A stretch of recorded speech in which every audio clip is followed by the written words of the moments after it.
না বুঝলে এই ইন্ডাস্ট্রিতে এত বছর শান্তিতে থাকা মুশকিল, সারা অশান্তি ছাড়া আর কিছু থাকবে না।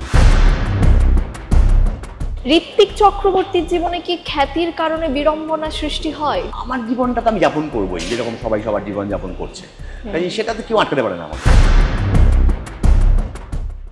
আমাদের সম্পর্ক নিয়ে বেঁচে আছে, ফলে আমরা সবই বলতে পারি, এবং সেখানে আমাদের কাজ নিয়েও বলতে পারি, মানে অভিনয়।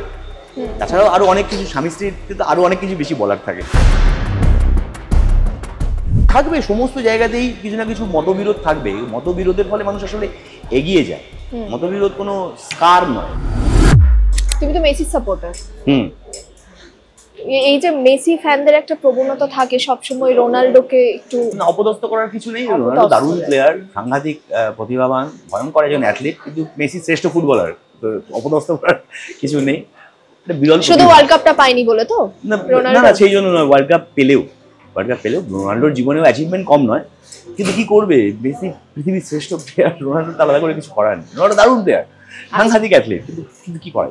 ঠিক আছে, যারা মেসি সাপোর্টার তাদের কাছে মেসি শ্রেষ্ঠ, যারা রোনাল্ডো সাপোর্টার তাদের কাছে রোনাল্ডো শ্রেষ্ঠ, তাই তো? ইন্টারভিউটা একটু শুরু করি। হ্যাঁ, চলো। খ্যাতির বিড়ম্বনা দিয়ে সফর শুরু, কবিগুরুর নাটকের হাত ধরে সফর শুরু। ঋত্বিক চক্রবর্তীর জীবনে কি খ্যাতির কারণে বিড়ম্বনা সৃষ্টি হয়? খ্যাতির কারণে খুব একটা বিড়ম্বনায় খুব একটা যে পড়েছি তা নয়। হ্যাঁ, আমার মনে হয় যে যা হয় খ্যাতির কারণে, সেগুলো একদমই ওটার পার্ট, আমার জীবনের পার্ট। খুব একটা বিড়ম্বনায় কখনো পড়িনি।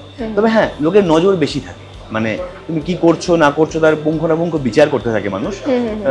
তবে সেটা আমার বিড়ম্বনা মানুষের, আমি এখনো ডিসাইড করি। এবং আরেকটা বিষয় যেটা হচ্ছে, তুমি একটু সাধারণ জীবনযাপন পছন্দ করো, তো সেক্ষেত্রে কতটা পারো, মানে একজন সেলিব্রিটি হওয়ার তো অনেকগুলো দিক থাকে। আসলে আমি আমার জীবনটা যাপন করি, সেটাকে অন্য লোক সাধারণ অসাধারণ যাই নাম দিক, আমি আমার জীবনটা যাপন করি।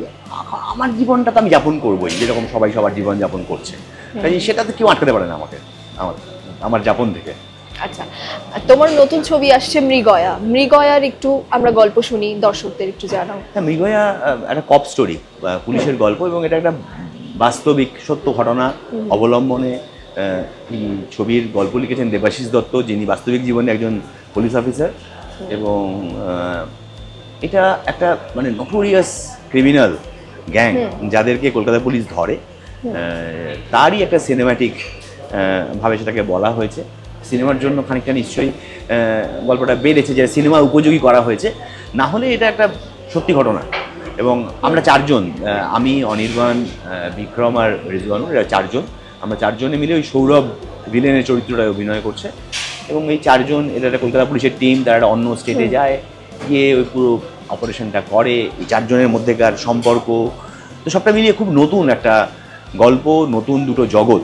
পুলিশের জগৎটাও যেমন নতুন, আমার মনে হয় যে অপরাধের জগৎটাও নতুন, সবটা মিলিয়ে খুব জমজমাট। ইন্ডাস্ট্রিতে দীর্ঘ বছর হয়ে গেছে তোমার, এবং সেখানে এরকম কখনো হয়েছে, সেটা শুরুর দিকের ঘটনাও হতে পারে, যে কোনো একটা চরিত্রের জন্য চূড়ান্ত করা হয়েছে তোমাকে, কিন্তু তুমি পরবর্তীকালে জানতে পারলে যে সেটা বাতিল করা হয়েছে? এবং আমরা অনেক অভিনেতা অভিনেত্রীদের থেকে শুনি এরকম ঘটনা হয় প্রোডাকশনের তরফে। হয়েছে, একদম হয়নি তা নয়। এবং এটা খুবই মানে পার্ট অফ দ্য গেম হিসেবেই দেখা ভালো বলে আমার মনে হয়। এটা সবার সাথেই হয়, তুমি যেরকম বলছো, এটা নানান কারণে হয়। তো আমার সাথেও হয়েছে, আমি এর বাইরে নই, আমার সঙ্গে হয়েছে। তো সেগুলো কিভাবে সামলাতে? তাৎক্ষণিক তখনকার মতন করে খারাপ লেগেছে, তারপরে এখন যেই প্রত্যয় থেকে বলছি যেগুলো হয়, কোন একটা সময় সেই প্রত্যয়ে পৌঁছে গেছিলাম, ফলে জানি যেগুলো হবে। মানে অনেক ছবি যেমন আমাকে সিলেক্ট করার পর ছবিটাও হয়নি, কিন্তু অনেক ছবি আমাকে সিলেক্ট করার পর আমি হইনি, এই দুটোই হয়। তো দুটোকে না বুঝলে এই ইন্ডাস্ট্রিতে এত বছর শান্তিতে থাকা মুশকিল, সারা অশান্তি ছাড়া আর কিছু থাকবে না, এগুলো হবে। এবং আমরা প্রত্যেকটা বিষয়েরই জানি যে দুটো দিক আছে, ইন্ডাস্ট্রিরও ভালো মন্দ দুটো দিকই রয়েছে, কিন্তু এমন কোনো বিষয় রয়েছে, আমরা এখানে অবশ্যই ফেডারেশন এবং ডিরেক্টর গিল্ডের একটা প্রসঙ্গ আসছে, তো তোমার কি মনে হয় একজন শিল্পী হিসেবে যে কোন জায়গাটার বদল দরকার ইন্ডাস্ট্রিতে? একটা বদল, আসলে বদল তো আসলে কি হয়, আসলে পরিবর্তন করা উচিত কিছু উন্নতির কারণে। বিশেষত এটা যখন একটা ইন্ডাস্ট্রি, সব ইন্ডাস্ট্রি তার মতন করে মানে তার মতন করে বদলে বদলে যায় সময়, প্রযুক্তির উন্নতি, এই সমস্ত কিছুর উপরে ডিপেন্ড করে। সিনেমাও তার বাইরে নয়, সিনেমা ভীষণ প্রযুক্তির সাথে মিলেমিশে আছে, ফলে প্রযুক্তির বদলে সিনেমা বদলে যাবেই, মানুষের চাওয়া না চাওয়ার উপরে দাঁড়িয়ে থাকবে না। এবং যদি বলি পরিকাঠামোগত বদল, পরিকাঠামোগত বদল অনেক উন্নত করা যাওয়া উচিত, কিন্তু আমাদের এখানকার পরিকাঠামোয় যেভাবে ছবি হয়, যে কনস্ট্যান্টের মধ্যে আমরা ছবি করি, আমাদের সেটা ম্যান পাওয়ার এবং বাজেট দু ক্ষেত্রেই আমাদের টেকনিশিয়ানরা যে দক্ষতায় যে কোনো বিপদ থেকে একটা ছবিকে উদ্ধার করে, এবং গোটা টিমটাই, তো সেইটার তো আমাদের জোরও, সেটা আমাদের জোরও। আর থাকবে সমস্ত জায়গাতেই কিছু না কিছু মতবিরোধ থাকবে, মতবিরোধের ফলে মানুষ আসলে এগিয়ে যায়।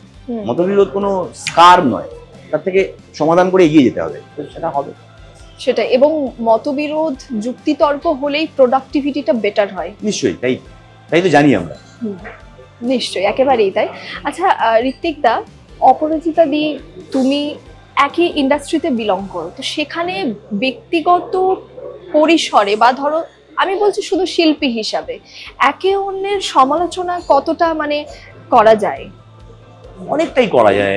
মানে আসলে দুটো মানুষ একসঙ্গে আছে মানে তারা একে অপরের সম্পর্কে নিজেদের মনে হওয়াগুলো বলতে পারছে, মানে সম্পর্কটা বেঁচে আছে, সহজ।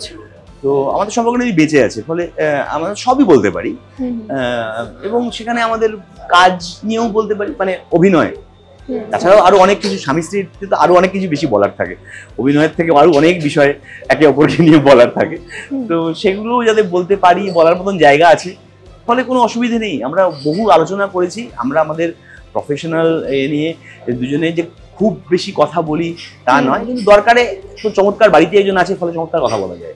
তোমার ক্যারিয়ার গ্রাফটা যদি আমরা দেখি তাহলে সেখানে দেখতে পাই শব্দ করার আগে পর্যন্ত ধারাবাহিকে ছিলে তুমি, এবং একাধিক জায়গায় বলেছো যে আর ধারাবাহিক করতে হয়নি তোমাকে, কারণ পরপর ছবি এসে গেছে।